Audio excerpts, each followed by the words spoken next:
What's shaking, YouTube nights? Welcome to Lords of Longbox presents the comic book shakers of the week for 4/25, 2024.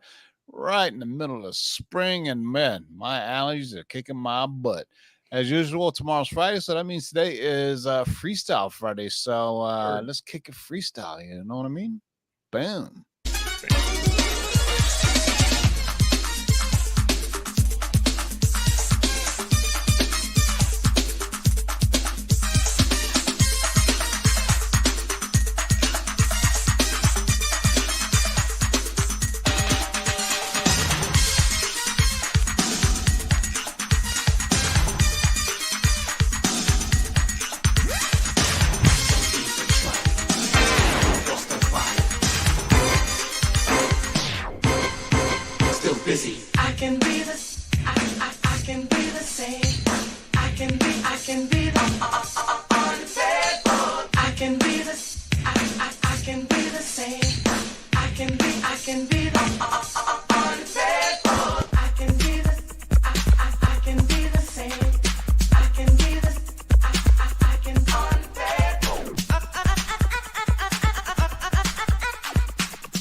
What's good, everybody? Welcome to Lords of the Long Box. This is the cover price comic book shakers of the week. Laura is at C2E2, crushing it, no doubt. But my man from Amsterdam is here to fill in for Gabe. Say what's good to the people.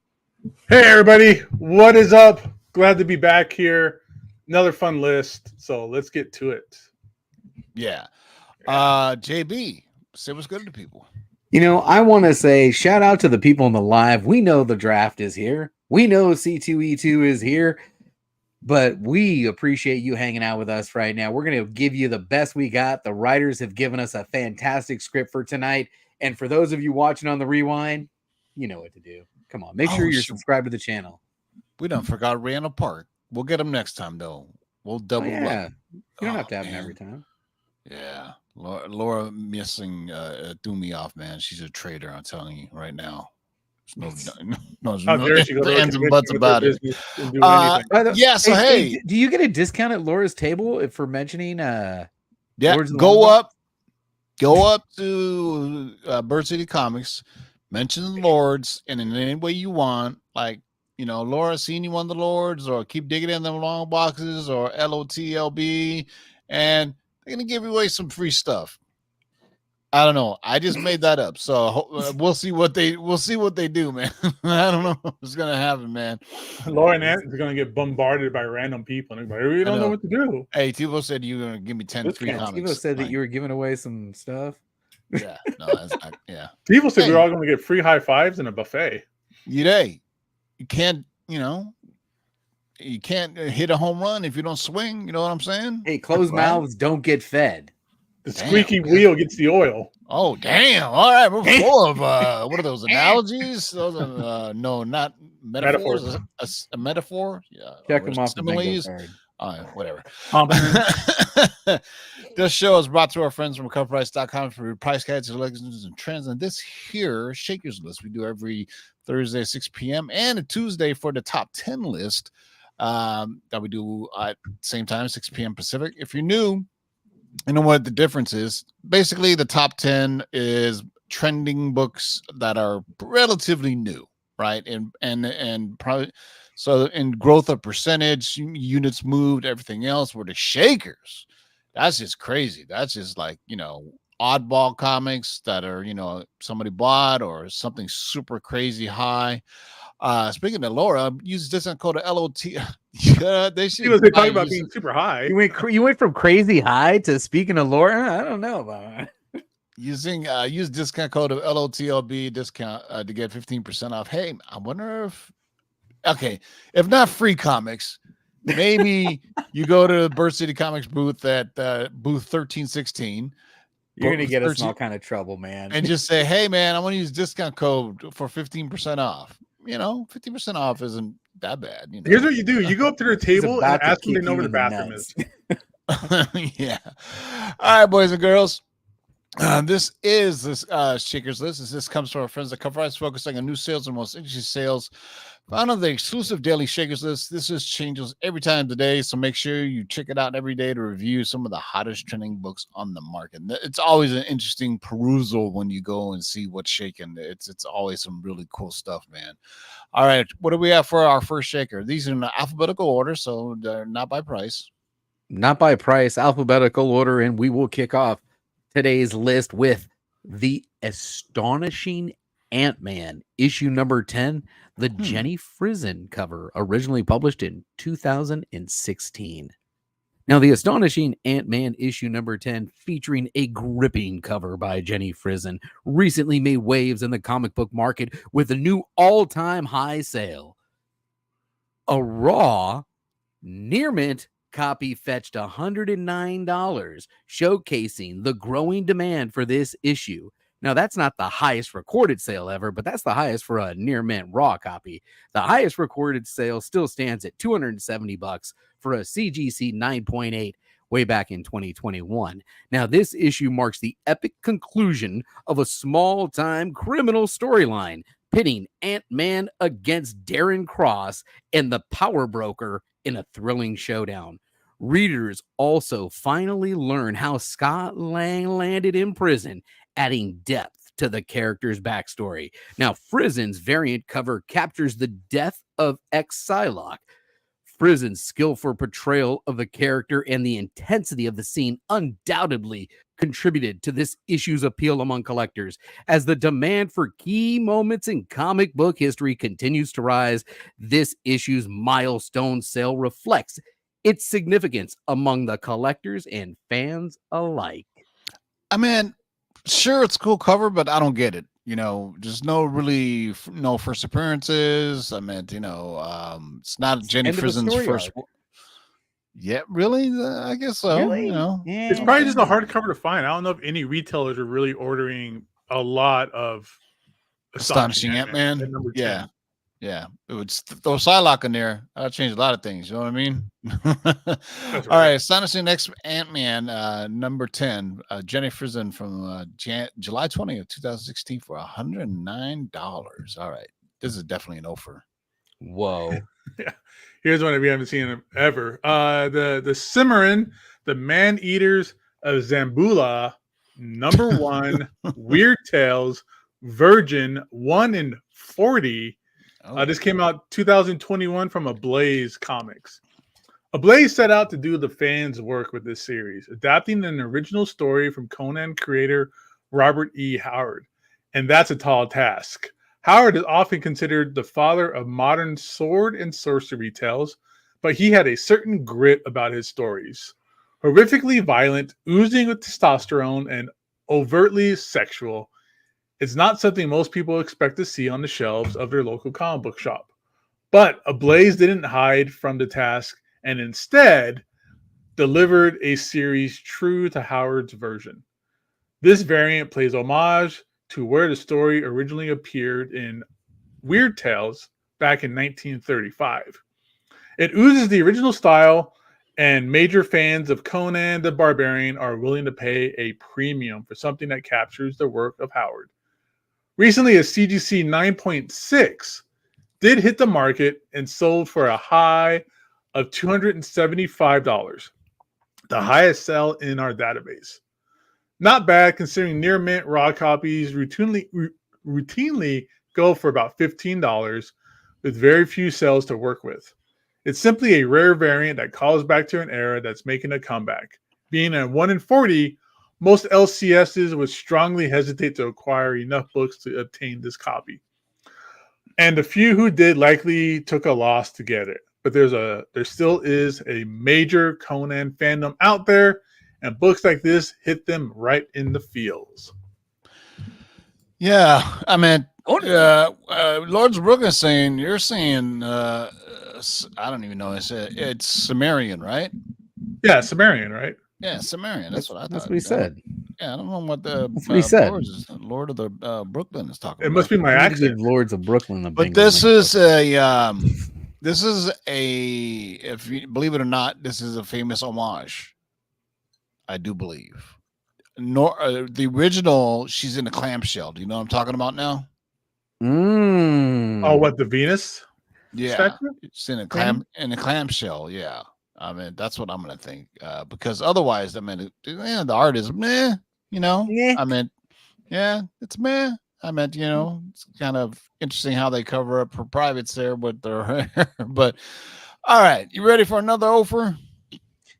Yeah, this one's an offer. Might be an offer.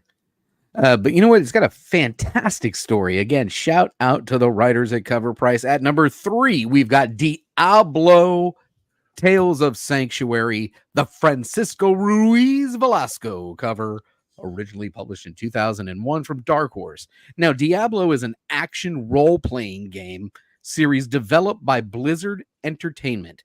The series is set in the dark fantasy world of Sanctuary, where players take on the role of hero battling against the forces of evil, primarily led by Diablo, the Lord of Terror.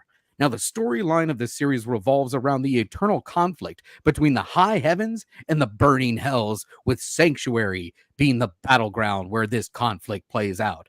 Now, throughout the games, players encounter various demons, undead creatures, and other monstrous foes as they seek to stop Diablo and his minions from unleashing chaos upon the world. The gameplay typically involves exploring dungeons, completing quests, defeating enemies, and of course, collecting loot. Players can choose from different character classes, each with unique abilities and play styles, such as the warrior-like barbarian, the spellcasting sorcerer, or the agile rogue. This particular cover was created by Francisco Ruiz Velasco, and if that name sounds familiar, you may have seen Troll Hunters: Rise of the Titans on Netflix. He has also worked in concept art and in art departments for Pacific Rim, Thor Ragnarok, and Hellboy. This early work is hard to find as variant covers were not as common in 2001 as they are today.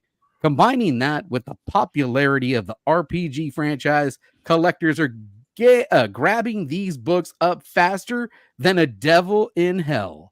Recently, a 9.4 sold for $200. Must be some high card big Diablo fans. I remember playing Diablo when it first came out, and it was kind of like a first person shooter, but not necessarily a shooter, but from a first person perspective. And then it kind of morphed throughout the years to a RPG, blah, blah, blah, or it started as RPG. And then the newest one is crazy. The graphics look just nuts. It is, yeah. So this game is still going? Yeah. Oh, yeah. Yeah. Oh, yeah. They just came out with a new version, like, I'm going to say a year or two ago. Yeah, check out the end the video cuts on YouTube. They're pretty cool, man. I wonder if somebody out there just knows, especially with all the cool video game adaptations we've been getting lately. Yeah. Maybe somebody out there knows that there's a Diablo in the works.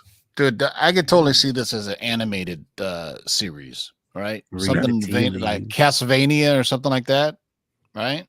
Because that Castlevania show on Netflix is so good. It is so dope. I love that. That and Dota. Tell us that about it, and Tivo. Is that yeah. something that maybe?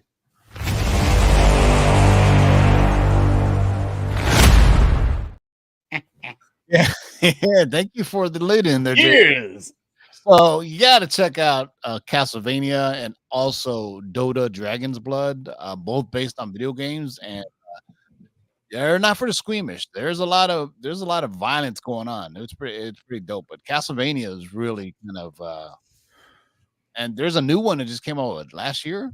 Castlevania Nocturne, I think is what it's called. It's about Yeah, it's like a spinoff. Yeah. yeah, that one's great too. All right, what do we have for the next one? Oh shit, that's weird. This next one here is Granada #1. This came out in 1983 from Commercial Comics. This week, we have an interesting one on our Shakers list. Since the dawn of time, humanity has utilized propaganda in one form or another to sway public opinion toward a particular political or religious ideology. Media evolved into the perfect platform to spread this viewpoint and influence to the masses, to share a common hatred of the other warring factions collectively. Creativity knows no bounds. And even comic books weren't off limits to advance political agendas. Such is the case of Granada #1, a valid form of weaponized media that was dropped from the skies and blanketed the islands of Grenada in 1983 to reach Americans overseas. Or that's the story, or that's what the story was meant for us to believe. Reports began to emerge that the book was written by the CIA to possibly assist in causing disunity between Caribbean nations and communist interference. Crazy cloak and dagger stuff, right? Amazingly, how one of these, actually 50 of them, made it to CGC is a mystery. And still, this week, a CGC 9.8 copy sold for a record-breaking high of $400. Out of those 50 copies mentioned earlier, 7 of them are 9.8s. But this is the first one to hit our charts. Maybe all these copies didn't drop out of an airplane after all. So there's Granada issue #1 from Commercial Comics, 1983, for $400 at 9.9. I remember when this happened, and I was like, "What in the who or where is Granada?" Right? And then it wasn't really a war. We just came in there, swooped up people, killed, took over, and then left. And so it's really, it's Wait a minute. I just want to summarize just so that I can think I took it all in here. What you're telling me here is, in this read, is that the CIA maybe, with the air quotes right now, wrote a comic book and then dumped it out of planes or helicopters over Granada to influence political whatever, and 50 of these books didn't make it out of the airplane, but actually ended up being graded. I don't know if they didn't make it out of the airplane. It might have been just ones that people kept real nice for so long because they just there's some Grenadians out there. Well, come on, ain't nothing that fell out of an airplane going to get a 9.8, maybe. Really? Well, I'm still shocked the CIA was dropping these out of airplanes. I'm actually not shocked. Yeah, I'm going to have to investigate this. You got to love the history of the that they have on the cover, and then ends with rescued from rape and slavery. I'd love to see the interior on this to see what the story was. I don't know who the artist was. What military artist did they have at the time that made this? I know, right? Is it any good? How's his storytelling? Who was the inker? Probably a pen name for all of them. Crazy. Because they're CIA. They can't be telling you who it is. So it's definitely fake names, man. Come on. All right. The cover's gnarly. That guy's getting his head blown off. The other kid's getting shot in the face. All right. Granada issue #1. What do we have next? Ooh, oh, man. I have owned this book a couple of times. And you know what, folks? This is a good one. All right. At #5, we've got House of Secrets. Do you want to address this before going on? Lords of Brooklyn. Yes, he does. JB is in his real name. All right. So at number 5, we've got House of Secrets, issue number 103, originally published in 1972. You know, that's the Bronze Age. Bernie Wrightson is a name that needs little introduction to anyone in the comic industry. Wrightson was a legendary artist and an inspiration for many of today's artists and creators. Wrightson began his illustration career in 1966 and actively worked in the industry for nearly 50 years until his passing in 2017. Now, since his passing, many collectors have begun to collect and seek out his covers, thus leading to many of these books increasing in both demand and aftermarket prices. An example of one of these covers is House of Secrets, issue number 103. This book has an incredible cover with the creepy and haunting image that fit the series perfectly overall. Demand for Wrightson's run on the series and this specific cover is at an all-time high, and this week's sale is proof of that. On April 23rd, a mind-blowing sale of $5,040. Damn! Was made on a CGC 9.8 graded copy. Now, this sale is considerably higher than the previous sale of a slab 9.8, which was only $525. That's nuts. Now, this sale will surely lead to more classic Wrightson covers being submitted for grading. And if you own any iconic covers, it could benefit to pull them out and check on those conditions. Yeah, so House of Secrets issue number 103, 1972, $5,000. So are you in 2001 again? Or 2021? What? When prices were just stupid and everything went for dumb prices? Well, the last 9.8 was only $525, but it doesn't say when. Yeah, I would say during the pandemic is when people really started buying a lot online because everything was closed, and they had, and so, but there was an odd run on, well, not an odd run, but horror, House of Secrets, especially EC horror books, right? Mm-hmm. And then now, I was like, I'm gonna get some of these. Wait, back then I never took. Now they're all like, any EC horror book is valuable. You know what I mean? Because if especially in high grade, because it lasted through like SOTY and all this other stuff, and book burnings and all that stuff. So yeah. All right, this has been an awful list for you guys. I'm sorry, man. I really apologize, but it may continue. Oh, good luck. All right, so next up, number 6 is Mystical Griffil. Very well done. I was like, how do you say that? Mystical Griffil. All right. Yeah. Number 2, this is a Dave Stevens book from A&W, not the root beer, but the publishers, of 1975. Featuring a stunning black and white illustration cover by Dave Stevens, Mystical Griffil, number 2, holds special significance as one of his earliest published works. Stevens began his illustrious career with projects like this fanzine, showcasing his talent and creativity even in his formative years. The recent sale of a raw, ungraded copy for $326 marks a new all-time high. The closest previous sale was a CGC 9.2 that sold for $300 in 2019. For collectors eager to explore Dave Stevens' early works, his official website does provide a checklist of all of his creations.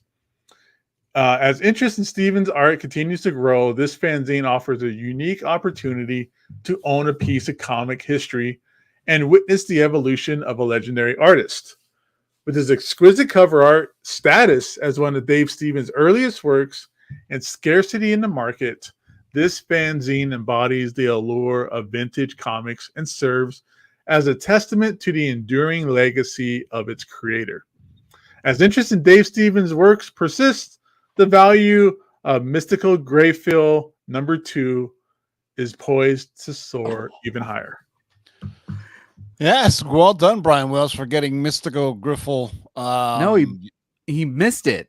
Oh, he missed it. Nearly Someone bought minutes right before he could get 400. it. Oh, man, that sucks, man. Yeah, this. If you were to tell me this is a Dave Stevens cover, I wouldn't believe you. I mean, it doesn't, you know. Yeah, who but would've then known, again, right? Dave Stevens is a great artist who's reinvented himself for certain genres. You know what I mean? So, you know, Yeah.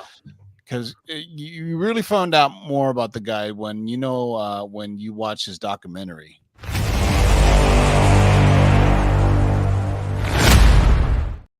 That's right, boys and girls. There's a documentary, I think, on Amazon Prime about Dave Stevens' life. It's right up there with it's right up there with what's it? Michael Turner's documentary as well is good as well. Speaking of Michael Turner,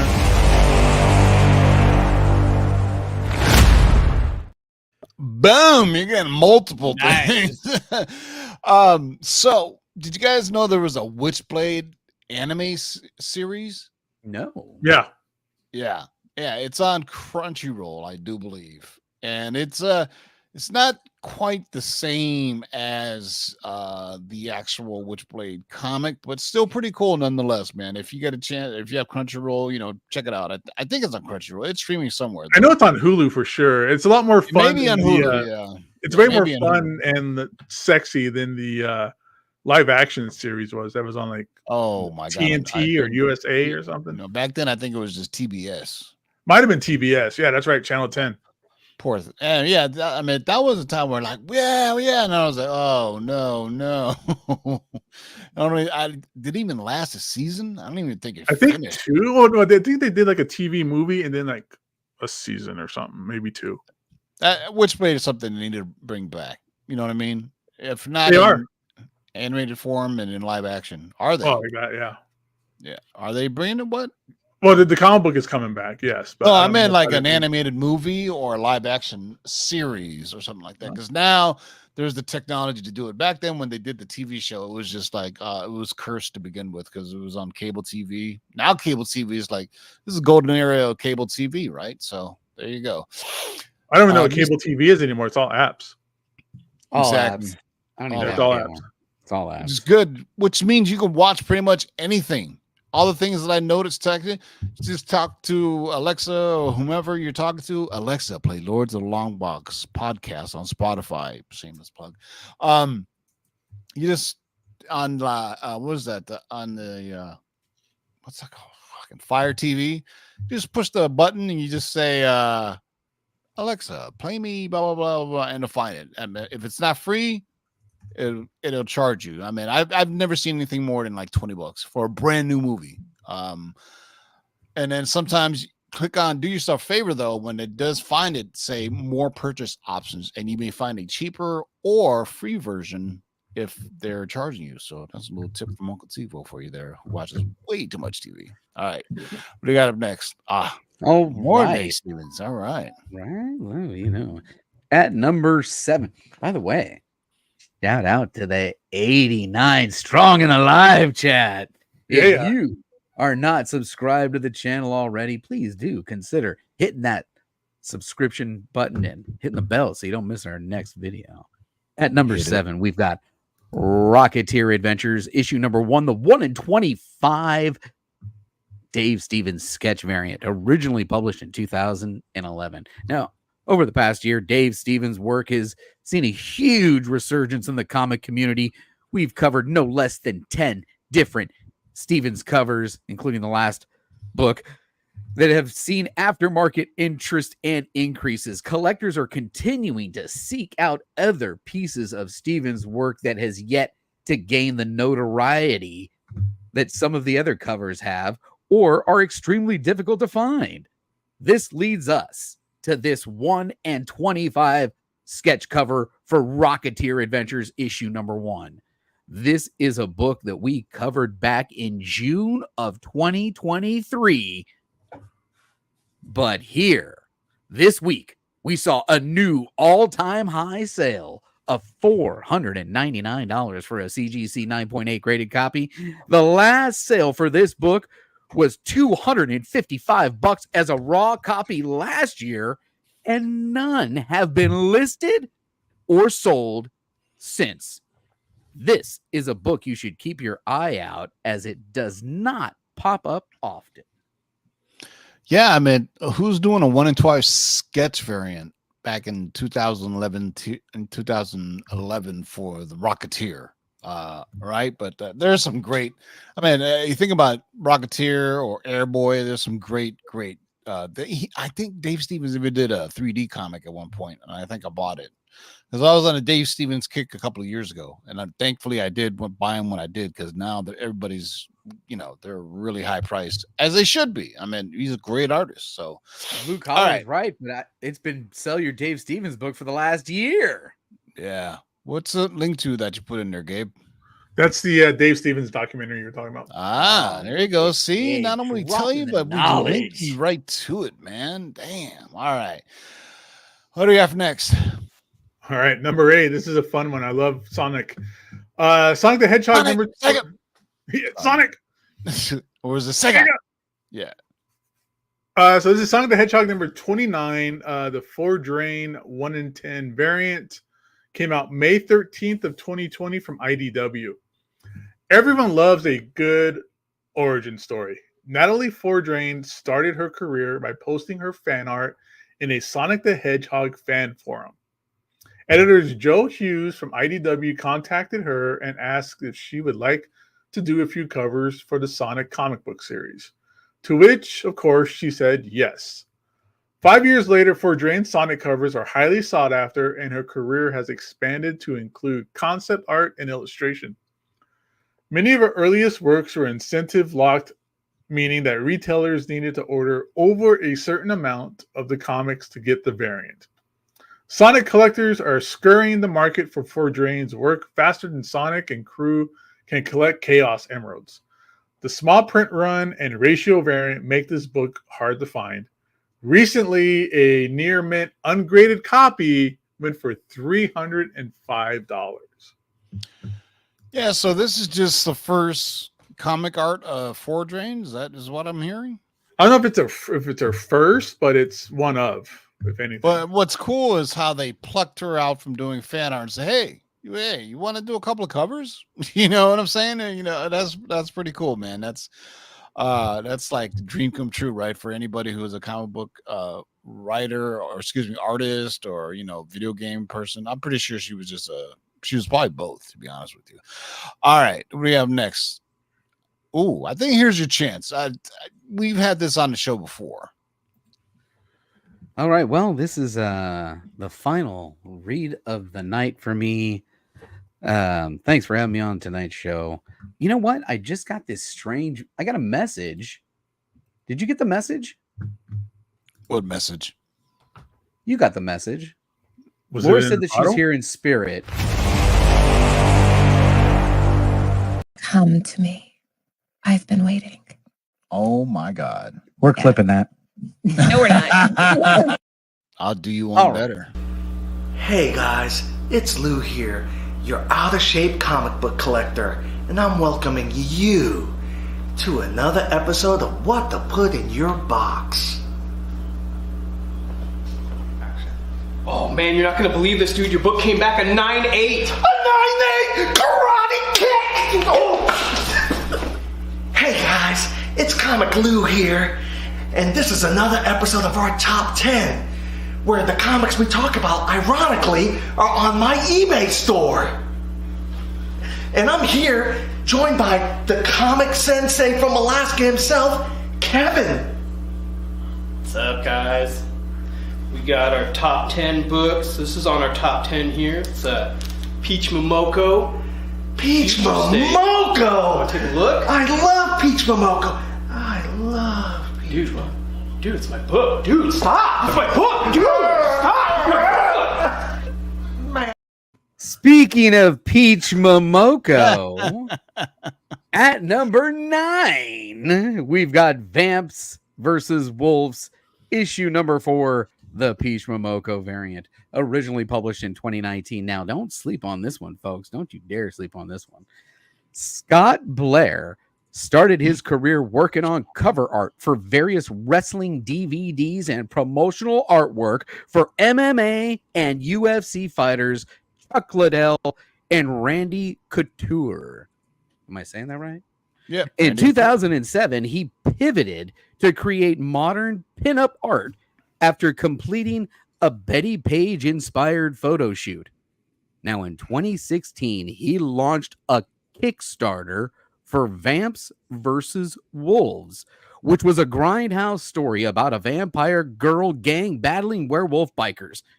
He recently had a lengthy battle with cancer and passed away on April 5th. Our condolences. We last discussed the Peach Momoko variant of issue number 4 in December, as it was limited to 100 copies and may be the rarest Momoko variant to date. In December, a graded 9.8 was sold for $555, which was surpassed on April 24th by a sale of $710. Blair will always be known for his pinup style sketches and foot fetish, but will also always be linked to Momoko through this ultra rare Kickstarter collaboration. Yeah, so Vamps vs. Wolves, Peach Smoke variant. Yeah, I mean, we've seen this before. Obviously, everybody's trying to find the earliest Peach Smokos they can. Yo, there's some hate in the live chat, man. They did not like that video of our friends at Aegis Comics of Alaska, man. Whoa, what's up with Look at that. He said, Jason says the clip is too long and not even funny to keep running. I cut it right after the first section. I cut it after the Momoko you cut out- mention. Jason, I think we should play it again. For you.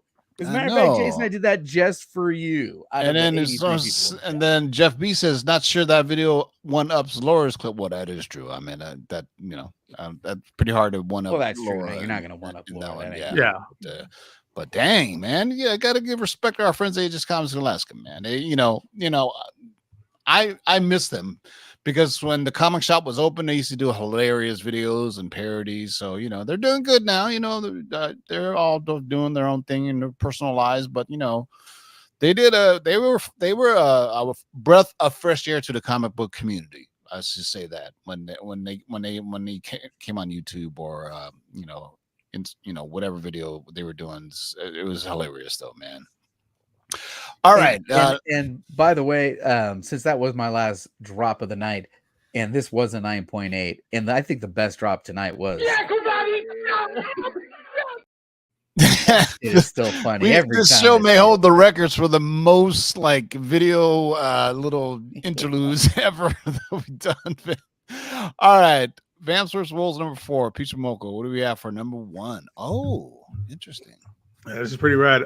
So last one of the night is War for Planet of the Apes, number 1, the Final Order Cutoff variant from Boom Studios, 2017. Kingdom of the Planet of the Apes is upon us, and this franchise, once regulated to the junk pile, is back in full swing. It saw a major resurgence with the release of Rise of the Planet of the Apes in 2011, but hasn't slowed down since. However, the focus is on this book, which debuted after Dawn, but before the film it shares a title with. It features a separate story bridging the gap between films like these books often do. What makes this book special is its rarity. It was a Final Order unlocked variant, which means it was available during the Final Order cutoff and was unlocked when a retailer hit a certain ordering threshold, i.e. order 100 of cover A. This book is unlocked and then available to be ordered. This series had hype behind it, but many retailers balked at ordering more than the bare minimum of copies to satisfy their customers. Thus, we've had a severely limited and underrated variant. This book also shares a cover with the omnibus for the series, where many readers were introduced to it. With the new movie out, many fans opt to revisit the series and pick up any meaningful keys they may have missed, including this book. Recently, a near mint raw copy hit the market and sold for $85. Impressive when a month prior it had topped out at $15. When it did come up for sale, it often went for sub $10 raw. We currently have no graded sales in our database, and there are only 2 graded copies on the census, both in a 9.8. Talk about a rare book for fans of the series to keep their eyes peeled for. Yeah, so War of the Planets Day #1 for $85. That's it. I mean, if you think about it, there are, I don't know, more than any other franchise, Planet of the Apes has the most movies by far, I think. If you think about it. How many are there compared to like Nightmare on Elm Street? Really? Something. Yeah. I mean, if you think about the first one with Friday the Charlton Heston, 13th? Come on, man.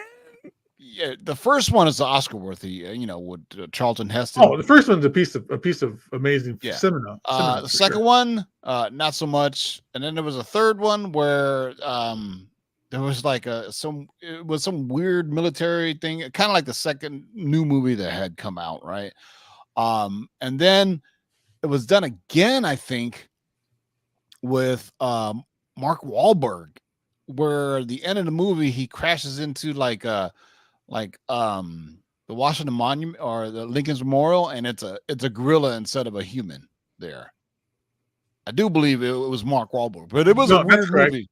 That's correct. Yeah, it was a weird movie, but the new ones are just excellent. They're just excellent, excellent. Very well done. You get to see the actual origin story, right? The first one's kind of sad with what they did to him with Caesar and everything, and then the second one, and then this third one is going back to the original films where the humans were slaves, or I think they weren't necessarily slaves. They were fighting the planet. Woody Harrelson was in one of the new ones for freak's sake. All right, so make sure you guys leave a comment in the live chat, because we're going to do a seamless transition to see what's shaking on today's Shakers. Seamless transition. Shake it This up. is the Shakers high list. production value that you get right here only on the Lord. Boom. Yeah. Look at that. Yeah. So this is the highlights of C2E2. That's probably something you should peruse. Yeah, we should be getting into that. These are trending. First appearance of Clea. That's interesting. All right, I dig it. Matter of fact, I was just watching Doctor Strange into Multiverse of Madness. I could watch that over and over, man. But we'll just see what's shaking, boys and girls. Hey, you know what? Michael Baker has a question here that we need to pose. You know why, Michael? I mean, these guys are probably writing these, a couple of days in advance. So maybe we'll catch this Spawn book in the next one. Yeah, maybe. I meant maybe it's because I think the list ends on Sunday, right? They go from Monday to Sunday. Yeah. Yeah, so but the live list that we're looking at right now is literally updating. Oh, this list every day. I thought they were talking about the Shaker list. Oh, well, I know the one that we get to read, but I'm just saying that. Hey, go to that our Army at War, man. That's a really tough, expensive book to find. 25. Damn, 22. That's the first appearance of Sergeant Rock. In a 2.5. First appearance of Sergeant Rock. This thing is super expensive. Appearance of Sergeant Rock and first Joe Kubert Sergeant Rock. Huh? Wow. I need to see the cover again. Wow. It's bad, dude. This is I love. I mean, everybody was going like we're talking about. People were hitting up and grabbing like all those horror like EC books. Don't overlook these awesome war comics. These war comics are so cool, especially when you get like some Joe Kubert artwork in there. You're hitting gold. Yeah, or Ghost Tank. Talking about this today in the barber chair. He was like, I got a bunch of old war comics. I said, dude, don't sleep on it. Check the cover for Joe Kubert. Just bought them all and just said, hey, I'll give you this amount of money, man. Don't miss Tiger Girl, Fight Comics, Senorita Rio in the Graveyard in the Sky. Wow. From 1945. Raw, no grade, $241. A 7.0 for $3,000. Dude, that lasted from 1945. That's a long time. Almost as long as this show. Yeah. Oh, look at this one. This is fun. Shocking Mystery. Oh, yeah. Murderer's Reward, 1952. So this is right before Sodi. But yeah, Shocking Mysteries Cases always has some probably crazy covers. Shall we look at them? Let's do it. Let's check them out, man. That's the Yeah, beauty it's of this. another By the way, option. folks, we got 84 strong in here, and I know we're gonna have a great rewind. But if you're not subscribed to CovrPrice, you gotta check out this application. Literally for less than the price of a McRib. Shot, bingo card shot. Some crazy you ass can be covers, man. We perusing got all this data. We got dinosaurs and racehorses, and it looks like a demon pirate behind him. What the hell? The long shot of evil. Okay, I dig it, man. I have to find them. Colors are popping off of that. You got to check out that Super World. Look at that. Yeah, look at that. We love our space comics here. From 1940, boys and girls. 1940. Super World Comics. Blasting my man into outer space there, I think. Looks more They like got rocket submarine. packs on. Has he got a little rock? I like the what's names on of his the hands? characters: Mighty Powers, Hypnox, Buzz Allen, Buzz Allen. Oh, I see. Buzz Marvel, Allen. 1, 2, go. Like Buzz the astronaut, or this is way before that. No, this is way before Buzz 1940. Aldrin. Yeah, Yeah. I was going to say. Buzz Aldrin is probably reading this book. Oh, look at my name. A 1.0 for 1250. 1.0, mind you, for 1250. Invincible. What's Mind that? Breakers? This is the Last Ronin. We know the Last Ronin's coming, so that's no shock. Black Panther, huh? I wonder if there's I wonder if somebody knows something. I still have this First Prince Silver Surfer. Yeah, I still got mine too. Nice. I'm sad I sold this run, the Starlin run on Captain Marvel, like 25 through 34 or something like that. Yeah, that one. Dropping the knowledge, TiVo. Yeah. Come on. I This have is this what- issue. I still have this book. I love this comic. So, fun fact, I mean, he used to be blue, right? Okay. And I believe something happened where he touched the cosmic cube and then he turned green or some shit like that. But it was funny how characters, change. Obviously, like famously, the Hulk was gray because it was cheaper to do a gray Hulk than a green Hulk, right? Yeah, I mean, and then go full circle. There's a gray Hulk in modern comics, and now it's a red Hulk. Who knows what other Hulks are out there? Oh, Gabe and I both. Gabe, come on. Yeah. Look at that wizard up here again. Oh, this is a San Diego Comic-Con version, though. Do you have this one? I don't have that one. That's Oh, yeah. I have number one. I don't have the San Diego Comic-Con edition. Look at that. Love me some 710 Wizard. 9.8. yeah. These ones were the first my ones out. They were earliest handing one. them I got out right here. at San Diego. Bro, that year. 9.8 June for of 92 is my earliest. 7,500 for 9.8. That's June of it's a piece of it's a piece of comic book history, whether you like Wizard or not. They really influenced and guided my comic book experiences and anybody else during the 90s. Oh, yeah. Definitely. Wizard Magazine 92 was through basically 95 art. for me. Was basically the top 10 show. Yeah. Because, That was the top 10. Yeah, before there was the internet and apps and Instagram and influencers and it's Before there that's was where you even got a your top news. 10, there was the Wizard top 10. And they even had a little price guide in there. Remember that? Yeah, they had price guides. I mean, they Yeah. even spun out and did like interviews and everything. I mean, God, somebody needs to bring Wizard back. I mean, I think they blew their wad with Wizard World, because there's no more Wizard World, that's for sure. I mean, just the internet. Who nobody buys magazines anymore. yeah, 31,000 for the first appearance of the Watcher. Oh man. If you haven't seen the Watcher in What If, he is badass. First appearance of Red Ghost. Holy moly. How much again? What'd you say? 7,500. Damn. I think. Let me see. Yep. No. 31,000. I'm tripping. Damn. Yeah. For a 9.6 though, 9.6 Silver Age book. Come on. Pay that man his money. I love that. I just got to get it in every show. I actually got this from an antique kind of outdoor thing, swap meet. And there was only one old man there who was selling comic books, right? And he was trying to push all this stuff on me.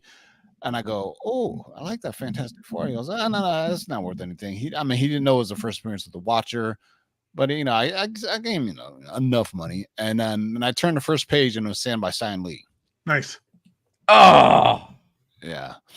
So first Uncanny Mark Jewelers. All right. Did you keep First your Mr. Stanley Sinister. sign stuff? Do you have any? No, I Currently? sold it. Yeah, I sold it, unfortunately. X-Men 221, the Mark Jewelers, first appearance of Mr. Sinister. We were just debating this 675 for Bastion. 9.6. Put it to the chat. Let's get a question. Hey, chat. We were in the green room. We were talking about next week's show is obviously going to have. If you're watching X-Men 97, next week's show is going to have first appearance of Bastion. But what is the first appearance of freaking Bastion, man? I think it's up for debate. So it's 333 is the first full appearance, and Uncanny X-Men 333 is his first full appearance, and X-Men 52 is a cameo. So 333 is the one you want. I don't know. I guess it depends what kind of collector you are, right? Because there's still always that debate of cameo versus first full. Let the debate rage on. Come on, chat. Let me know. What do you guys think? So this is cool. Oh, I dig the silhouette of Spider-Man in her body, on her suit. First appearance of Silks in the Moon. I don't know if that's ever getting it made after the disastrous Madam Web. I haven't even watched it yet. I mean, when it's free, I feel so bad. I told you that movie wasn't made for you. It was made for my daughter, and she hated it. Yeah, I mean, even Sydney Sweeney or what's her name, Dakota Fanning, what's her name, Dakota something. Yeah, Dakota. Yeah, even she wasn't even like hyping the show up. You know what I mean? They kind of knew what was going. They were like, we don't know. Well, apparently, they signed on to a different movie and then they changed the script, so it just was a disaster. Yeah. So if Craven, doesn't do well, man, I don't know what Sony's going to do. Is going to do. They're going to have to partner more with Marvel as opposed to doing their one-offs like they did. Even the Morbius? Venom movie. Yeah, Morbius was meh, but the Venom movie was okay. But the lack of Spider-Man kind of like, it's like you can't have Venom without the Spider-Man, right? I mean, so just like when, Venom makes an appearance at the end credit scene of Dakota Johnson. Fanning was a little girl with Denzel Washington and Man of Fire. She ain't a little girl no more, Baker, man. dropping the knowledge. She a grown-ass woman now. She's like 25, Jason 26. says Hulk 21 is solid evidence that cameos don't count. Whoa. Yeah, that's true. And he also says Craven will tank. Yeah, but what's funny though is that's on Marvel books. If you look at DC books, the cameos are more expensive than first fulls. Yeah. In DC? Yeah. This is still a holy grail of mine. Yeah, I was gonna say TiVo's grail. Yeah. But I do believe I am priced out now. Vampirella issue #1 from Warren Comics. Guess what? I think I saw this. Gabe, where I seen this? No, I didn't see it there. I also bought it. I went to your old stomping grounds of Torpedo Comics at the Irvine Spectrum. Oh, okay, cool. Yeah, and it was it was very clean. I'm sorry. They had a copy of the first Savage Tales of Conan issue #1, the first appearance of Man-Thing. Oh, okay. Yeah, they had that in the slab, and I was like, no. And I said, no, well, let's go, honey. And because we just got back from somewhere. And I looked it up on CovrPrice, and sure enough, they weren't too far off, which is that's good to hear. Yeah, which is I can't always say that is true about Torpedo Comics. About a lot of places, but yeah. Yeah. I mean, the orange store is just it needs a total rehaul. You know what I mean? I'm sorry. I've been there, and it's just like unimpressive. The Spectrum one is the Irvine Spectrum one is pretty nice though, because I expected it to be like super expensive because the Irvine Spectrum, obviously rent there is a lot higher than in Orange. But you surprised?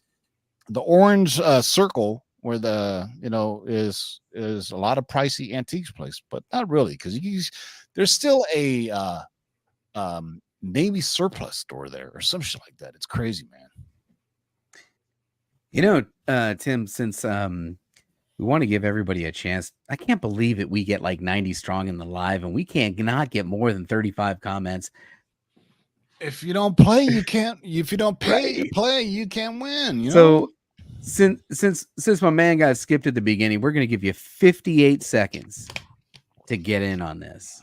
The baddest on the microphone apparatus is here. When I rock a rhyme, often eyes are dropping a tear. It's so beautiful, it's America's landscapes when this man makes lyrics like the syrups that you pour upon your pancakes.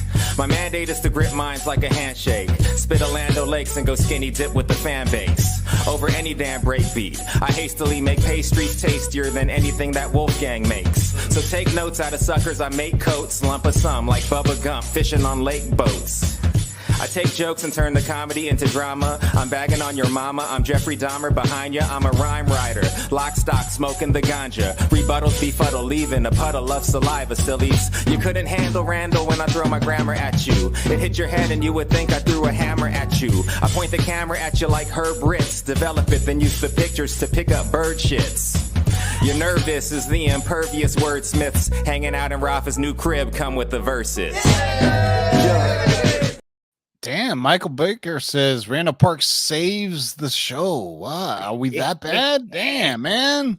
Yeah. All right. Let's go. Thank you, Randall we Park. get more than 35 comments again. We'll go ahead and run the math. And we got 11. So you know what? I'm going to refresh this because I feel like we're simulcast through YouTube, obviously Facebook and Twitter. So I wonder if it pulls those comments as well. No, it's just the YouTube comment picker. Yeah, sorry guys. So enjoy you guys YouTube. watching. But after you watch this live on 42, yeah, look at that. After you watch us live on Twitter or Facebook, you can go to YouTube and leave a comment and still be able to win for next week. So there you go. You guys ready? Let's do it. Drum roll. Good luck, suckers.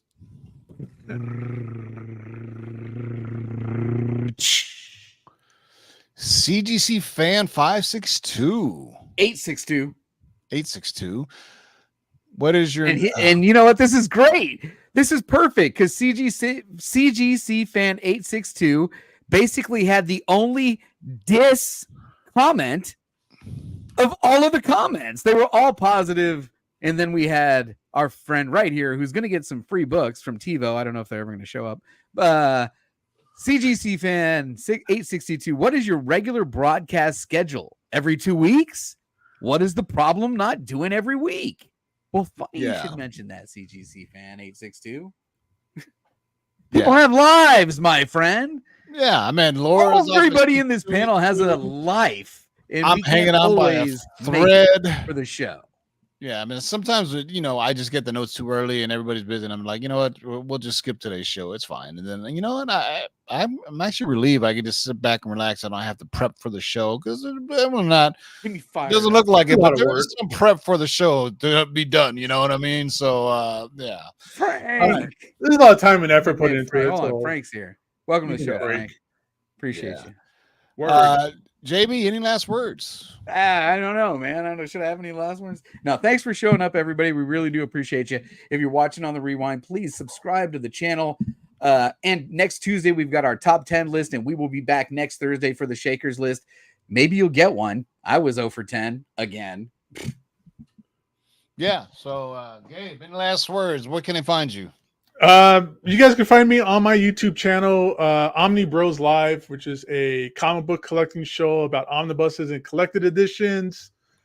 Other than that, I'm happy to be here again. Thanks for the invite, Tim. Thank you for filling in for Miss Laura, who couldn't be here. But these books are in her honor. These are Bird City Comics exclusives that went to the winner tonight. You get a little Joe Mad. I think this is this an homage? I think this is an homage. Who's the artist? Well, one of them is definitely Joe Mad, but the other one is I always forget the artist's name. It's David Nakayama, and the other one was Ariel Prieto. I can't think of her last name. Yeah, Prieto, something like that. Maybe. Anyway, so that's the Joe Mad homage that I helped Bird City come up with. Yeah, it's a great cover, man. Great cover. I hope that animated series gets done sooner or later because it was option at one point, but they never did. So, but now is the perfect time for it, especially with more violent or risque animated series coming out on multiple platforms. And not we were just talking about this off the air. I was watching Crunchyroll. And man, you go down some weird shit down on Crunchyroll, man. It's just weird. It is weird. All right, Jay. Speaking of weird, JB, any last words? Don't forget, everyone, we had a good time. Did we though? There were some people complaining in the live chat, so maybe that's how you win the giveaway. You have to. I had a good time, so fuck. That's all. He's like, fuck them. All right, boys and girls, we'll see you Tuesday for the CovrPrice top 10 of the list. For JB, Gabe, Marty, Miss Laura, and Matt Damon, who couldn't make it. Keep digging in them long boxes and peace out.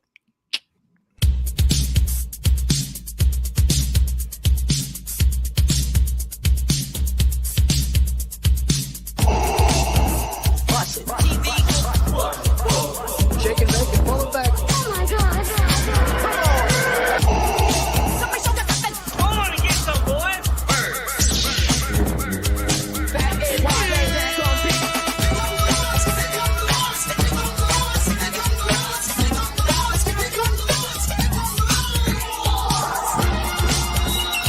In the great hall of the Justice League, there are assembled the world's three greatest heroes, created from the cosmic legends of the universe. Their mission, to fight injustice, to right that which is wrong, and to serve all mankind.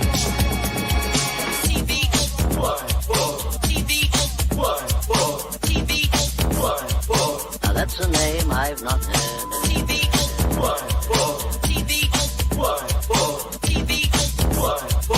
Laugh it up, fuzzball. In this, you shall know that the Lord is upright. Shake and make it, pull it back. In this, you shall know that the Lord is upright. In this, you shall know that the Lord is upright. I want to get some, boys. Heck, here's the deal. I'm the best there is. In this, you shall know that the Lord is upright. What's in the box?